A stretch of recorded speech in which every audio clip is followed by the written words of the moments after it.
दमोह लोकसभा क्षेत्र के अंतर्गत आने वाले तेंदुखेड़ा में एक चुनावी सभा में मध्य प्रदेश कांग्रेस कमेटी के अध्यक्ष जीतू पटवारी, पूर्व मंत्री अरुण यादव, सांसद विवेक तनखा के अलावा बड़ी संख्या में नेतागण मौजूद थे, जिनके द्वारा कांग्रेस प्रत्याशी तरवर लोधी के समर्थन में एक सभा को संबोधित किया और जमकर बीजेपी पर निशाना साधा। यहां पर स्थानीय कार्यकर्ता मौजूद थे, साथ ही आम जनमानस को भी आमंत्रित किया गया था।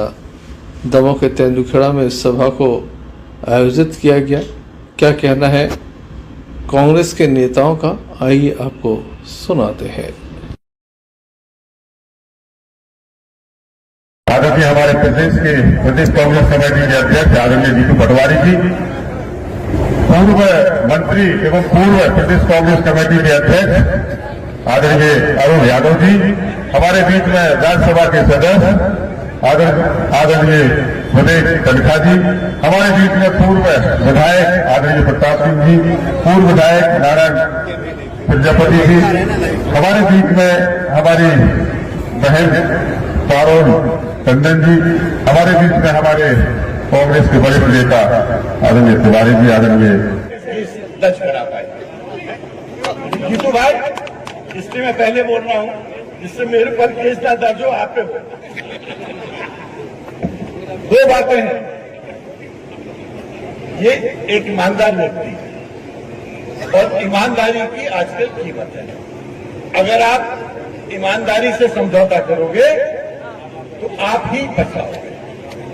इसके पहले भी आप पछताए थे और मैं पूरे सीरियसनेस के साथ बोल रहा हूं कि ईमानदार व्यक्ति के साथ खड़े रहोगे तो कभी पछताओगे नहीं। दूसरी बात, डॉक्टर अंबेडकर ने आपको एक संविधान दिया। पूरे देश में ये बात प्रतीत है कि अगर बीजेपी जिस तरह से 405 की बात कर रही है, अगर वो चीज होती है तो देश का संविधान बदल जाएगा। और उनका ये कहना है कि हमको अपनी संविधान बदलना है।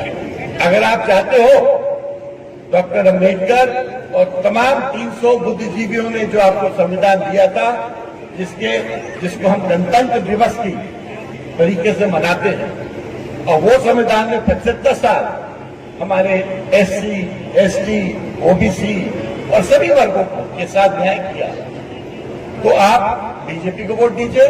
अगर आप संविधान को बचाना चाहते हो, इस वक्त जो अघोषित इमरजेंसी है, आप विपक्ष को जिताइए।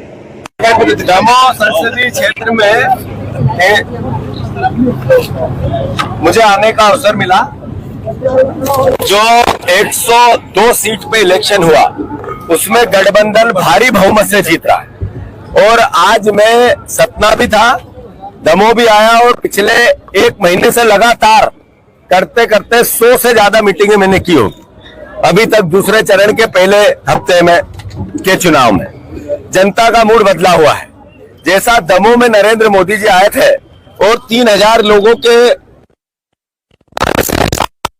परिवर्तन, लोगों को कांग्रेस पार्टी का वो वचन जिसमें युवाओं के लिए रोजगार का 1,08,500 रुपया पर मंथ पहली पक्की नौकरी, जो बहनों के लिए 8,500, जो 1 लाख रुपया पर ईयर, वो दूसरा महिला न्याय, श्रमिकों के लिए 400 रुपए की दिहाड़ी, किसानों का ऋण माफी, किसानों के MSP का वादा, सब पसंद आ रहे हैं।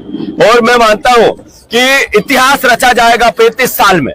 दमोह में एक तरफ ईमानदार, सभ्य, सुशील, जिसने परीक्षा दी पहले, वो कांग्रेस के प्रत्याशी है, और दूसरी तरफ जो है पूरा संसदीय क्षेत्र जानता है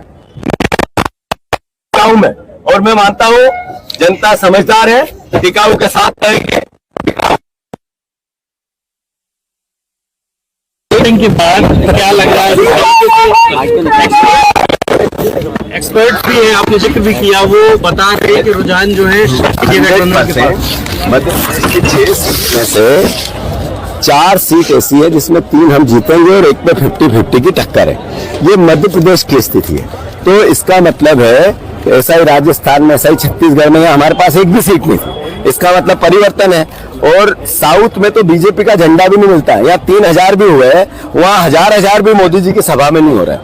ये एहसास कराता है कि लोगों को 10 साल में जो भारतीय जनता पार्टी ने यातना दी, दुख दिया, महंगाई की मार मारी, जो करप्शन का जो खुला नाच किया, जो बॉन्ड से बीजेपी की कलाई खुल गई, मोदी जी की कलाई खुल गई।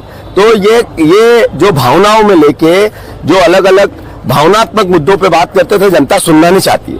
अब ये नफरत की, घृणा की, भावना की ऐसी बातें करते हैं बीजेपी के लोग, नरेंद्र मोदी लोग उसको नजरअंदाज करते हैं, तिरस्कार करते हैं। अब उनके घर में क्या मिला, सरकार ने क्या दिया, देश कैसा बनाया? अरे आज सवाल यह है कि 75 साल आजादी के हो गए, जो स्थिति बनी 10 साल में, संविधान की बात हो रही है, आरक्षण की बात हो रही है, वोट देने के अधिकार की बात हो रही है, रशिया जैसा देश बनाने की क्या बन जाएगा अगर मोदी जी आ गए, ऐसे विचार आ रहे हैं। तो ये क्या एहसास कराता है? ये एहसास कराता है कि नरेंद्र मोदी फेल हुए हैं। अरशद बंटी पठान के साथ तेंदुखेड़ा से भरत साहू की रिपोर्ट।